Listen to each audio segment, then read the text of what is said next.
What's up, guys? I'm actually driving to one of my properties where I'm doing a renovation and just checking on the status of that. And what I wanted to do is just make this a quick Q&A where I've compiled a bunch of questions you guys have asked me over the last 3 to 4 weeks. And I figured I'd just sit here, chat with you guys, answer those questions. So let's get right into it. Let's see. The first one is, hang on. Is Airbnb saturated? All right, so this is a great question and kind of feeds into the whole is Airbnb dead conversation that you'll see people on YouTube maybe suggesting. So Airbnb has definitely changed, but just like with any business, as time goes on, the people that are actually competing and taking it seriously and professionally, those individuals are the ones that are actually going to succeed and adjust with the market. So what you need to do now is focus on creating a stellar experience, like a really top-notch experience through the amenities that you have, through the experience that you create, and the quality of your Airbnb. And when you do that, Airbnb absolutely is still alive and a great opportunity for you to get into. And that's whether you want to do Airbnb arbitrage, rent to rent, co-hosting, co-listing, which is property management, or if you want the full advantage of owning property is owning an Airbnb because of the tremendous tax advantages. So maybe I'll get into that in a little bit once I get to the other questions. But one of the biggest, most beneficial areas of having an Airbnb is what's called the short-term rental loophole. And that way you can deduct and save a significant amount on your taxes by accelerating depreciation and even bonus depreciation. So you'd have to work on that with your CPA, but nonetheless, everyone should be taking advantage of that and saving tens of thousands, if not hundreds of thousands of dollars on their tax bill. All right, next question.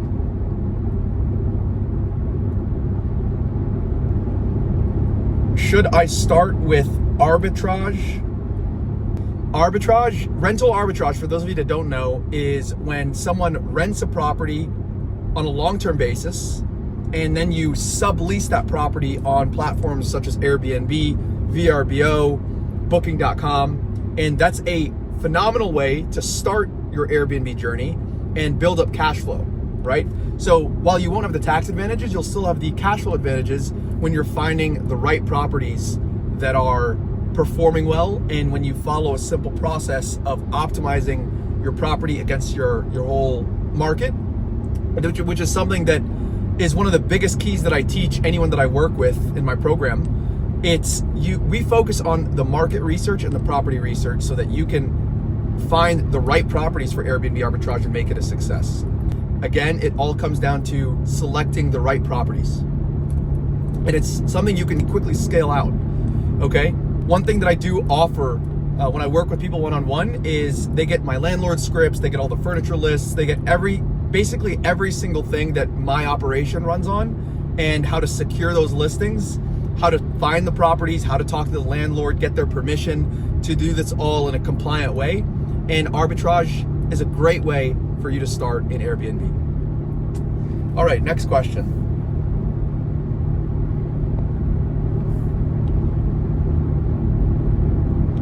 What are the startup costs for arbitrage? Okay, great question. So typically when you're starting out, you need, now by the way, all of this is negotiable.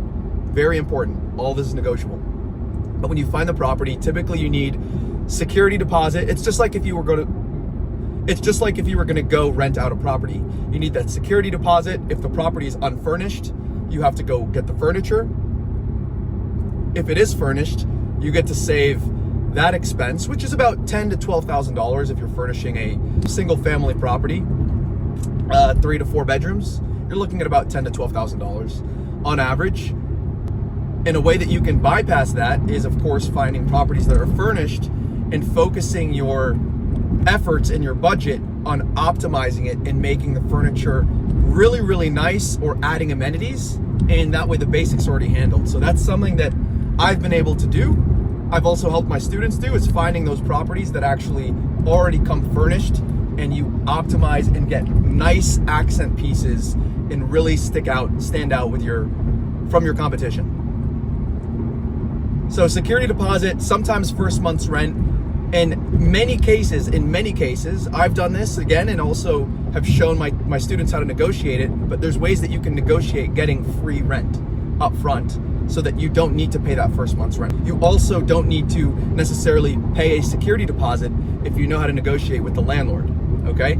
So these are all things that you can do, but those are generally the startup costs. You also have your LLC, which is a couple $100 to set up your business entity. Beyond that, that's essentially all of your startup costs. Oh, and your photography, right? A couple $100 for photography, right? Next question. I like these.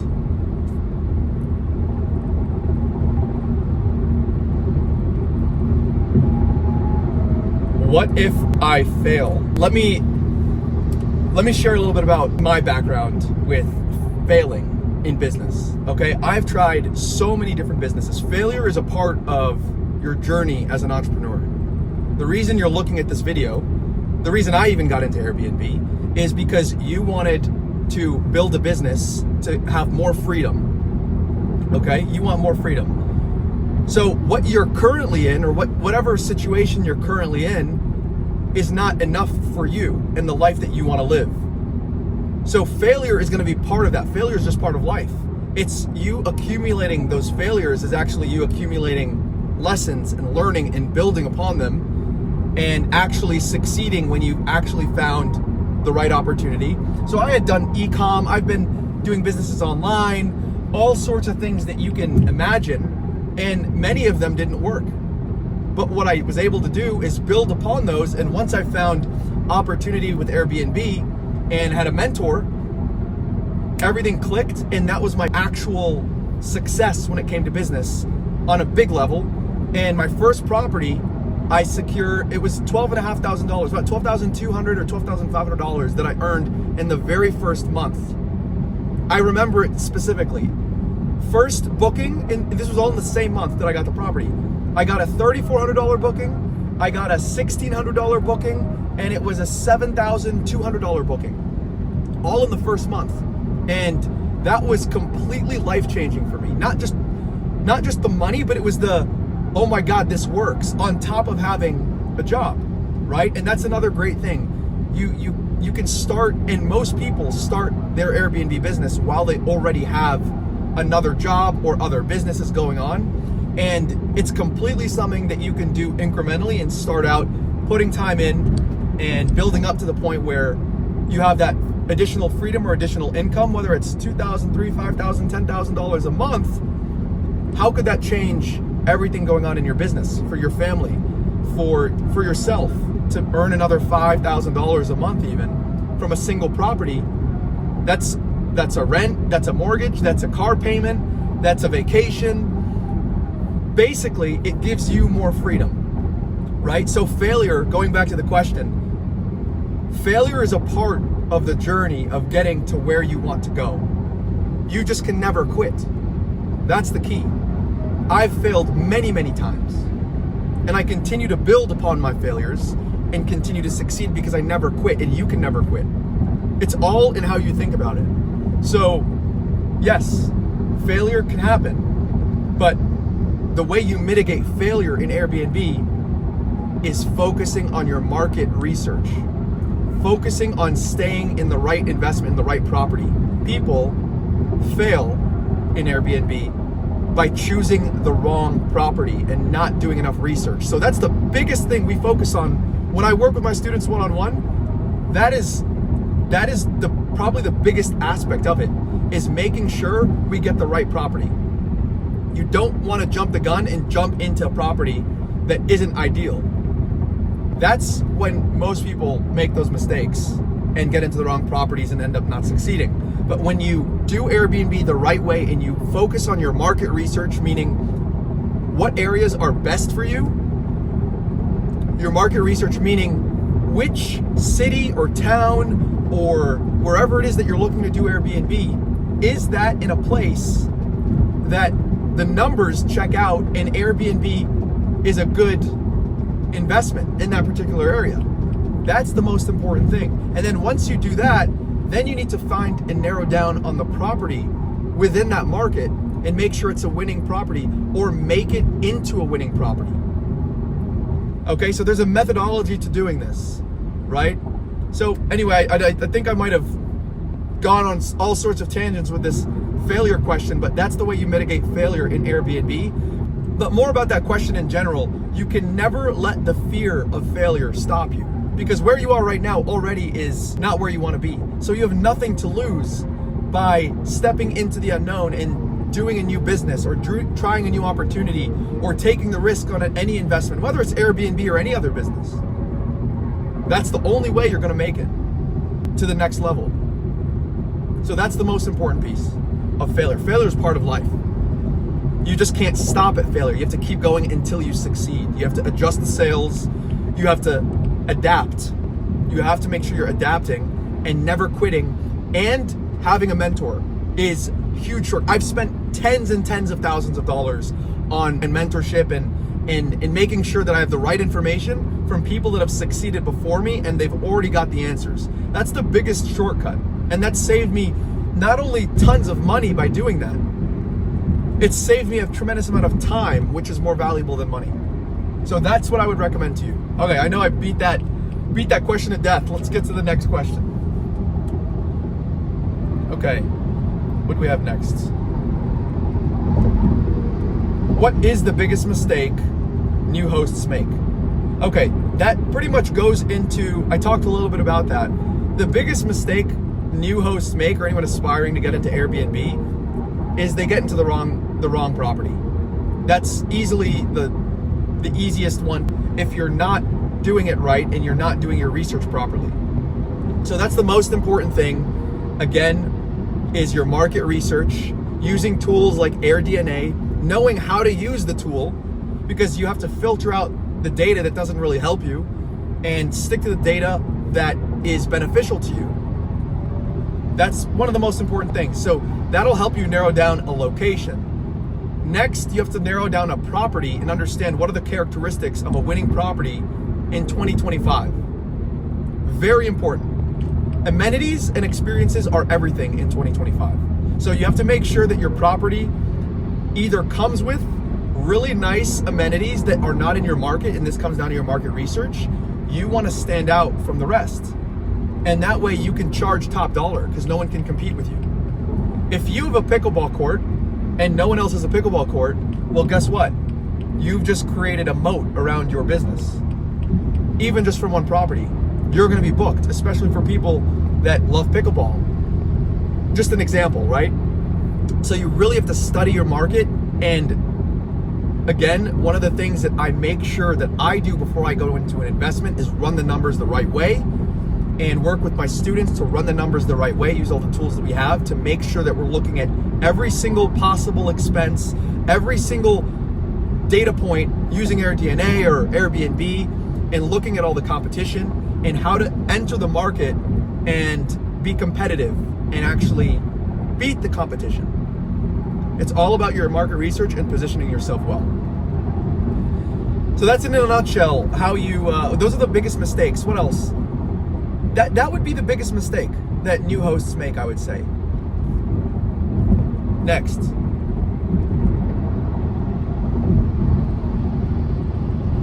What are the best markets to be in? Okay, this is a question that I see from a lot of people that I've gotten this question many times. It's not so much about the best market because that can vary.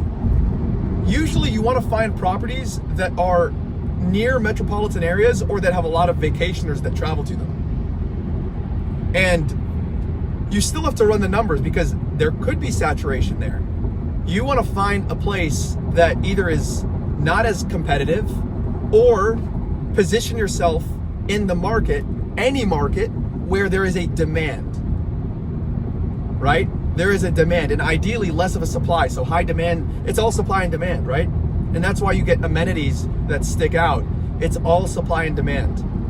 If there's scarcity with the amenities or property that you have, and there's a high demand for people traveling to that city, town, or area with different attractions to it, I guess I'll give you that.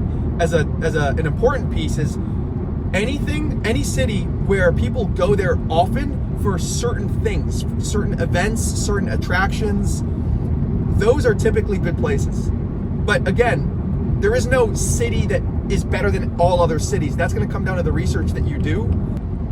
And you can find markets that you could have never thought of even existed. You didn't even know existed when you know the market research methods. Okay?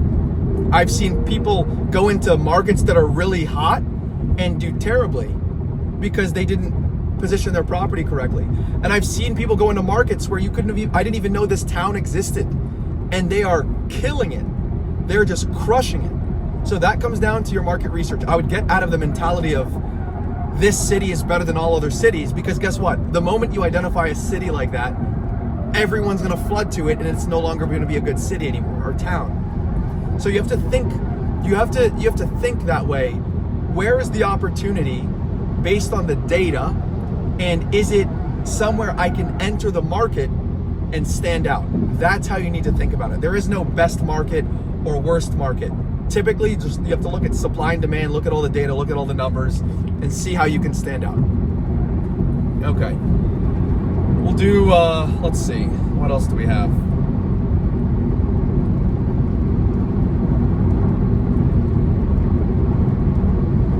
Do I need to start in my own town? Okay, great question. You do not need to start. That's one of the, I guess, the advantages of Airbnb and investing and doing Airbnb is you do not need to start wherever it is that you live. You can run your Airbnb business and operation completely remotely, totally remote. Okay? If you happen to be near a place where you've done the research and it's either in your city or your town or a couple hour drive and the numbers are good and you've done your analysis, then absolutely start there. Get your hands dirty with a property that's nearby, but it's absolutely not needed. You can start, I've had properties in different states. You can have properties in different countries because the framework is the same. Airbnb is the same. Once you set up your property, your systems, your automation, the framework of identifying and finding properties, you can run that play anywhere and run it remotely. You can be anywhere you want once you set up your properties, and even set up your properties remotely and run your whole operation and scale it out without being in the city or town. So no, short answer, you do not need to start your Airbnb business in the city or the town that you're in. You want to follow the numbers. You always want to follow the data and the numbers. And that's how you're going to make the most money. You want to find the numbers that make sense, find the markets that make sense, and build and scale out your business from there. All right, let's see what else we have. Okay. Should I focus on quantity or quality? I love this question. Anyone that's worked with me knows that what I am a huge advocate for is quality over quantity. Now, what do I mean? Back in my case, before I got into Airbnb, I did not know you could generate a certain amount of income from one property. I was more so thinking of longer term rentals, and my mentor at the time basically showed me one property he was making $26K a month. Really nice backyard, a lot of amenities, but that blew my mind. I honestly didn't even believe him at first, and then he pulled out his app and he showed me, and that completely changed the way how I looked at real estate. I went all in on Airbnb, and since then the rest is history.